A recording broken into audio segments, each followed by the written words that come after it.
और प्रतुल जी आपके पास आते हैं।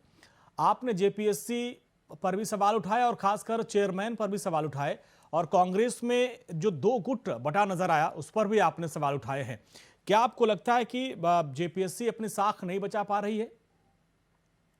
जी बिल्कुल, मैं इस बात से पूरे तरीके से सहमत हूं कि इस बार जो जेपीएससी के एग्जामिनेशंस हुए थे, हाँ। ये कोई साधारण एग्जामिनेशन नहीं हुए थे। झारखंड के इतिहास में पहली बार 4 संयुक्त एग्जामिनेशंस एक साथ लिया गया था। लेकिन देखिए, हमारी आपत्ति शुरू से थी। छठी जेपीएससी में जितने पद थे वो एक जेपीएससी में ज्यादा थे, जबकि 7, 8, 9, 10 यानी 4 जेपीएससी की अगर आप टोटल करें पदों की संख्या तो वो घट गई। ये कैसे संभव हुआ? एक एग्जामिनेशन में ज्यादा पद हैं और जो 4 एग्जामिनेशन कंबाइंड होते हैं उसमें पदों की संख्या कम हो गई, जबकि माननीय मुख्यमंत्री जी 2021 को नियुक्ति वर्ष बता रहे थे।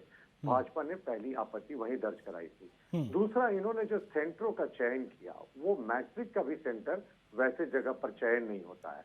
हम लोगों ने प्रश्न उठाया था जो पीटी के रिजल्ट जारी हुए थे उसके तुरंत बाद कि माननीय मुख्यमंत्री जी का जो गृह क्षेत्र है साहिबगंज, जहाँ से वो चुनाव जीतते हैं, उसके एक ही सेंटर में ऐसा कैसे हुआ कि 20 एक विद्यार्थी एक कमरे में बैठे थे, उसमें से 17 एक साथ पास कर गए और जो 3 पास नहीं किए वो एब्सेंट थे।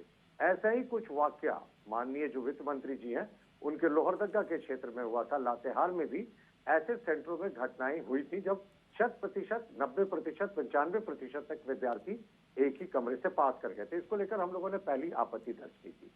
दूसरा था कि जेपीएससी ट्रांसपेरेंसी की बात करता है, तो जिस दिन पीटी परीक्षा होती है, एक परिपाटी, एक परंपरा है, उसी दिन ये कट ऑफ मार्क्स जारी करते हैं। हम लोगों ने उदाहरण देकर बताया था कि कैसे बीसी कैटेगरी में कम मार्क्स लाने वाले छात्र पास कर दिए जाते हैं और जो ज्यादा मार्क्स लाते हैं वो छात्र फेल हो जाते हैं। और देखिए, कांग्रेस को भी स्पष्ट करना चाहिए कि उनका औपचारिक आधिकारिक बयान क्या है।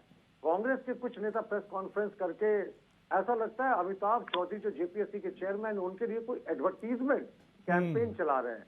साहब वो ऐसे हैं, उनके कपड़े धुले हैं, उनके कपड़े में एक विटामिन नहीं, उस तरह की बात वो कर रहे थे।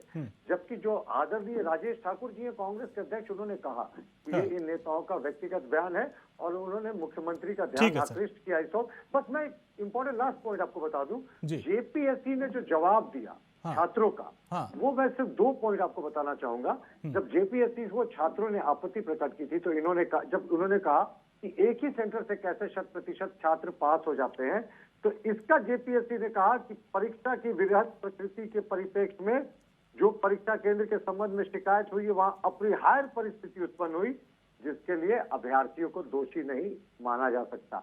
इसमें अपरिहार्य कहां से हो गया? 10% एक ही सेंटर से पास कर जाते। देखिए, हमारा उस दिन भी एक ही टेक था कि सारे सेंटर में एग्जामिनेशन नियमावली के अनुसार सीसीटीवी लगाना अनिवार्य है। तो आज तक सीसीटीवी फुटेज जारी क्यों हुआ? लास्ट पॉइंट, हमने एक अभ्यर्थी का रोल नंबर जिसका था 52236888, जो BC2 कैटेगरी का था, जो 230 अंक लाकर पास हो गया था, लेकिन BC2 वर्ग के अन्य छात्र 256 लाकर भी पास नहीं हुए। जेपीएससी ने ये कई बड़े पॉइंट्स है सर आपने रखे हैं, जिसमें एक था कि सेंटर्स को लेकर, और दूसरा 4 संयुक्त परीक्षाएं हुई लेकिन जो उनकी सीट थी वो बाकी के जो अगर सिंगल उनसे भी कम थी। तो ये कई सवाल है।